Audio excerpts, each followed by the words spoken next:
The next segment sees Tony Schiavone bring out Hangman Page, and he is just so popular here. He says that since day one, he wanted to be AEW champion. He came so close, but he failed, and I tried to run from it. But the Dark Order is right. I still need that championship, and I am here to officially challenge. And Don Callis cuts him off and comes out with the Elite. Super heat for this group coming out, and they are all equally dressed to be shittier than the one next to them. You think these outfits will sell as much as the Bullet Club shirts? I don't know. These Young Bucks, like short overalls that they were wearing, there are nuts that would totally buy these. Yes. They say they all take turns saying that Page is just not that guy. And Matt takes the microphone, goes into the ring, saying that Page abandoned us for a bunch of losers. And your breath indicates that you're still hitting the bottle. You're a sad and lonely drunk. And you are going to be the next great wrestling tragedy. And Page nails Matt. And he has his back turned. Omega is winding up behind him with the belt when the Dark Order chases off Omega and all of the Elite. Page gets on the mic. He wants Omega tonight. Omega says, "What do you think this is? Some hot shot overnight booking sensation?" No. He suggests a 5-on-5 elimination match. Page agrees, but if they win this elimination match, he gets Omega for the title, and the Dark Order will get tag titles, the tag title shot against the Young Bucks. Huge cowboy shit chant, and Omega says, well, in exchange, if we win, none of you get title shots. And he ends by telling Page that yes, you miss 100% of the shots you don't take, but you also don't fail. And isn't that what you're afraid of, Page? And then says instead of cowboy shit, they're going to start chanting Belt Collector. Belt Collector. I thought that was hilarious. There wasn't a person in this arena that tried to chant this. And Page says they don't back down and we're on. So I don't know when this match is happening. They did not state when this would happen, but we are going to do a 5-on-5 elimination match. This was, I thought that what they have right now with Hangman Page is very reminiscent to me of a decade ago of what the WWE was sitting on with CM Punk. That's how hot I think Hangman Page feels at this moment. Interesting. Wow. I love the segment.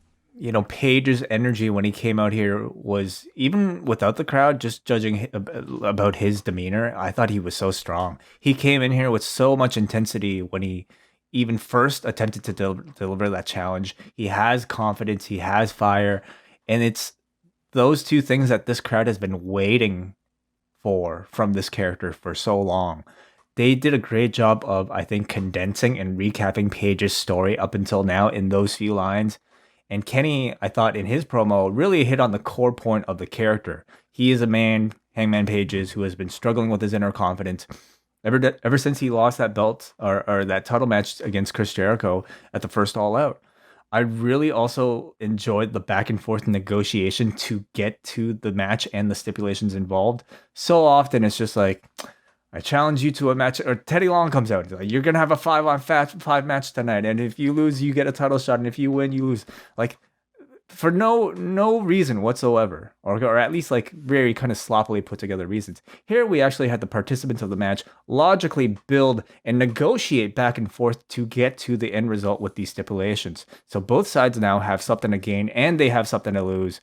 And arguably, when you look at the what's being offered here, Page arguably has the most to lose. He is going to possibly lose his world championship title match if one of his friends would take a pinfall.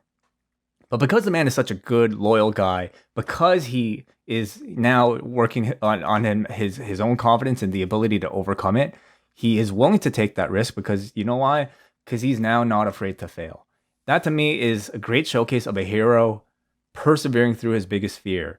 So this segment was fantastic. Page is really like, you compare and contrast this Page from where he was 2 years ago, and in 2 years, AEW strictly through their TV, I mean, this man's performance as well, but But they've turned this guy from merely a challenger that nobody really kind of like took too seriously against Chris Jericho to definitely the company's next top babyface who's on deck. So it really is remarkable. And I hope they can really maintain this momentum or even grow it all the way until September. There's so much you can do with what they've laid out here. Like just the added stipulation that Paige inserted to try and help his friends get a tag title match out of this. So he's not just fighting for his own championship shot. Mm-hmm. He's fighting for his friends. Like that's a cool dynamic. How they do this match and structure it of how much or how little you have with Omega and Paige. Like you don't want to give too much of that away. There's so much interesting stuff to all of this. And how you ultimately eliminate one of them in the match. Like this is not some 5-on-5 where it's just, okay, we're going to have the weakest link take the fall. Like you're doing an elimination match, which requires like Omega. There's two ways of thinking. Like the obvious one is that, you know, Paige just wins this, sets up the match, and that's very likely what they could do, unless they wanted further detour Paige, and he's got to work another way around to get to this title match. But maybe that's overthinking things. That this can just be because if they were going to do this match next week, that I thought is what they were leading to.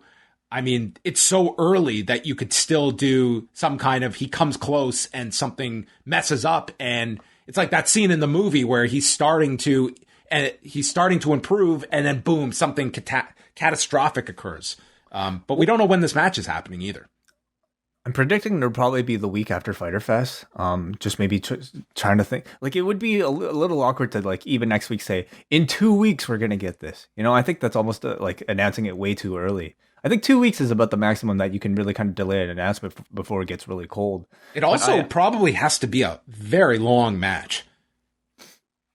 Give me at least half hour of this. You know, I think it has minutes? To go at least. I could see it going 30 to 40. Like the fact they're doing elimination, and I don't think they're going to do just your Survivor Series, and we do 9 eliminations in 20 minutes.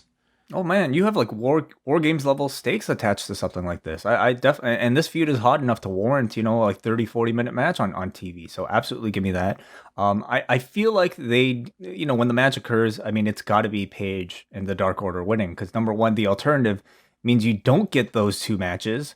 So you kind of lose out on that. And secondly, I feel like it's a pretty foregone conclusion to everybody that we're going to see Paige and Omega. So why delay the inevitable, Yeah, it's just like once you do this match, it's like the match is locked, and we are. We're getting close. Like it's not like All Out is that long away, but we are talking 6-7 weeks. Yeah, don't forget, Rampage will be around too, so that's extra TV time that see a bit more presence from them as well. But at this point, it's just like it's already boiling, like it's already like so hot. So can they keep it up, or can they even build it? Mm-hmm. And you've sold out the venue as well. Wow.